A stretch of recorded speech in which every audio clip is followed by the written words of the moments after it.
उदयपुर वाटी में प्रसिद्ध रावण दहन में इस बार बंदूकें नहीं चलेंगी। विधानसभा चुनाव को लेकर आचार संहिता लगने के बाद लाइसेंस शुदा बंदूकें पुलिस थाने में जमा कर ली गई हैं, जिसके चलते विजयदशमी पर होने वाले रावण दहन के लिए बंदूकें नहीं मिलेंगी।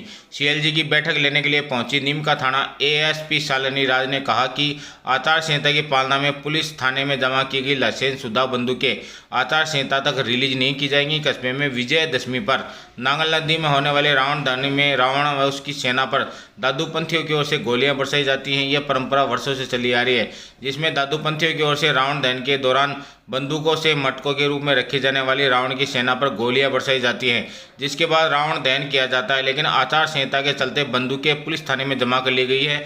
बंदूकों को आचार संहिता तक रिलीज नहीं करने की बात नीमका थाना एएसपी शालिनी राज ने कही है। थे कि चुनाव की तारीख डिक्लेयर हो चुकी है और उसी के साथ में मॉरल कोड ऑफ कंडक्ट भी लागू हो चुका है राज्य में। तो उसी प्रक्रिया के तहत थाना क्षेत्र के अंतर्गत जितने भी लाइसेंसी जो हथियार थे उनको जमा करने की कार्रवाई भी की जा चुकी है। तो जैसा आपका प्रश्न है कि दशहरा के अंदर क्या व्यवस्था रहेगी, तो मेरा ये कहना है कि जो भी लाइसेंसी हथियार जो सीज़ हो चुके हैं वो बिल्कुल चुनाव तक वो जब्त ही रहेंगे, उसमें कोई भी किसी प्रकार की कोई ढिलाई नहीं होगी।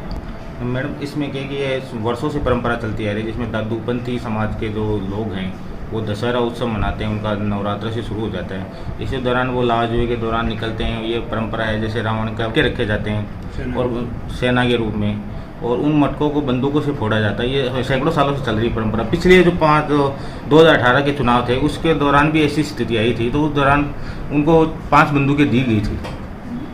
और अभी तो हमारे मॉरल कोड ऑफ कंडक्ट के को देखते हुए और हमारी यही व्यवस्था है कि जो भी लाइसेंसी हथियार सीज हो चुके हैं, थानों में जमा हो चुके हैं, उनको बिल्कुल जमा ही रखा जाएगा। इसमें कोई हमारे मॉरल कोड ऑफ कंडक्ट एक ऐसी चीज़ है जिसमें कोई भी 1% की भी कोई गुंजाइश नहीं होती है कि उसमें वायलेशन की कोई स्थिति उत्पन्न हो।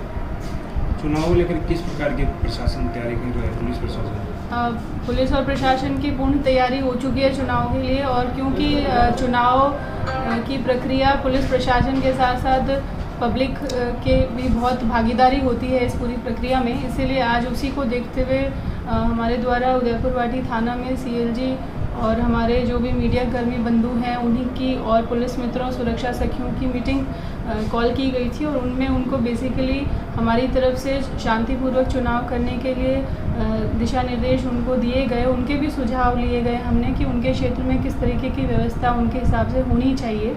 दूसरी बात यह है कि जो इलेक्शन कमीशन के गाइडलाइंस हैं उनके बारे में उनको जानकारी दी गई, और दूसरा एमसीसी के वायलेशन के संबंध में एक सी विजिल ऐप बहुत प्रचारित की जा रही है इलेक्शन कमीशन द्वारा भी। तो हमें लगा कि शायद आप तक वो जानकारी नहीं पहुंच पाई हो, तो उसकी भी जानकारी इस मीटिंग के माध्यम से सभी को दी गई थी।